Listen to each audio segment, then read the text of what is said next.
तो आज हम लोग सीखने वाले हैं निम्नलिखित संख्याओं का अभाज्य गुणनखंड विधि से वर्गमूल ज्ञात करना। हम लोग सीखेंगे क्या? अभाज्य गुणनखंड विधि से वर्गमूल ज्ञात करना। इससे पहले आप सीख चुके हैं कि वर्ग और वर्गमूल, किसी भी संख्या को उसी संख्या से गुणा कर देना क्या होता है? वर्ग कहलाता है। जैसे अंडर रूट यम को गुणे अंडर रूट यम कर देने के लिए क्या हो जाएगा?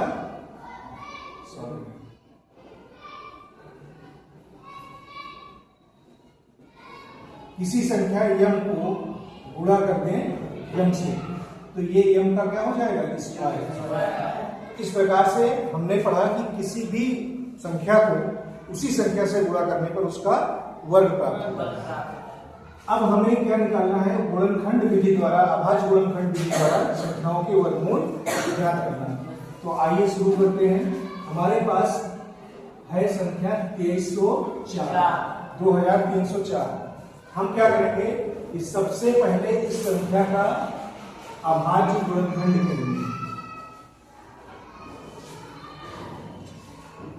तो हम देख रहे हैं कि इसके अंत में 4 है, इसलिए ये संख्या किससे कट जाएगी? 2 से। तो 2 से विभाजित करेंगे, 2 एकम। अब आगे 3 है, फिर एक बार हो जाएगा 2 एकम, फिर 1 बचेगा और आगे 0 है तो कितना हो जाएगा? 10। तो जाएगा 5 बार में, 2 पंचे और फिर 4 है तो 2 दूनी 4। अब फिर इसके अंत में 2 आ रहा है, तो इसलिए इसको हम 2 से विभाजित करेंगे। 2 पंचे 10, 1 बचा 15 हो जाएगा, 2 सत्ते, फिर 1 बचा 12 हो जाएगा, तो 2 छह, फिर 2 से काटेंगे, 2 दूनी 1 बचा 17 हो गया, 2 अट्ठे, फिर 1 बचा 2 अट्ठे, फिर 2 से काटेंगे तो 2 एकम 2, 2 चौके 8, 2 चौके, फिर 2 से कर दीजिए तो 2 सत्ते 14 और 2 दूनी 4। पुनः 2 से काटेंगे तो 2 यहाँ 6 और 2 छह, फिर 2 से काटेंगे तो 18 गुना, फिर 2 से काटेंगे 2 9 18 और फिर ये अब किससे कटेगा? 3 से। 3 त्रिका 9, 3 एकम 3। अब इनके सभी अभाज्य गुणनखंडों को,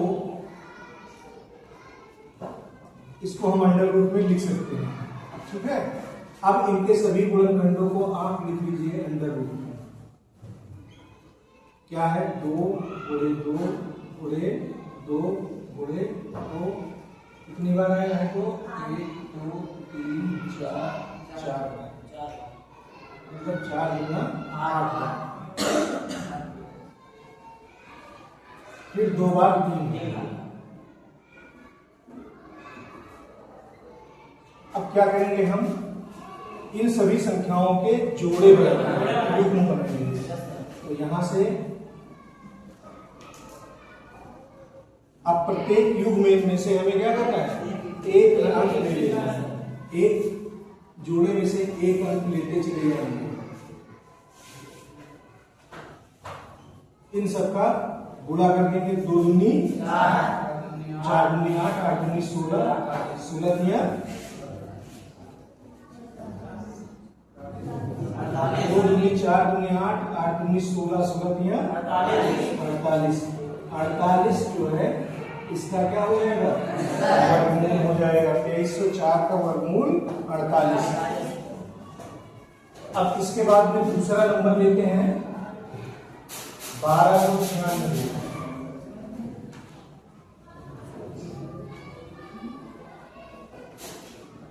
1296 का भी हम प्राप्त कर लेंगे अभाज्य गुणनखंड।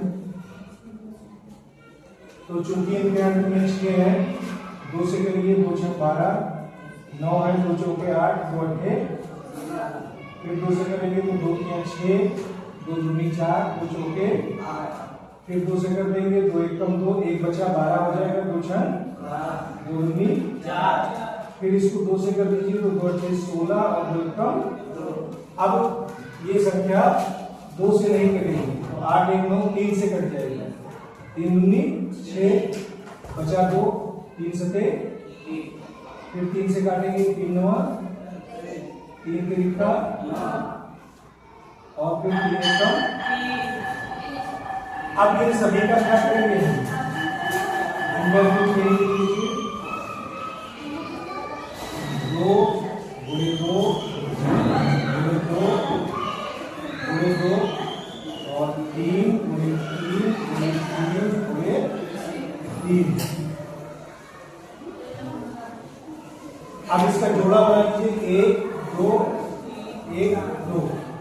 2 का 2 जोड़ा बन रहा है, 3 का प्रत्येक जोड़े में से एक अंक लेंगे। 2 यहां से 2 यहां से 3 और क्या करेंगे इसका गुणा कर देंगे। 2 3 4 4 3 12 12 3 36।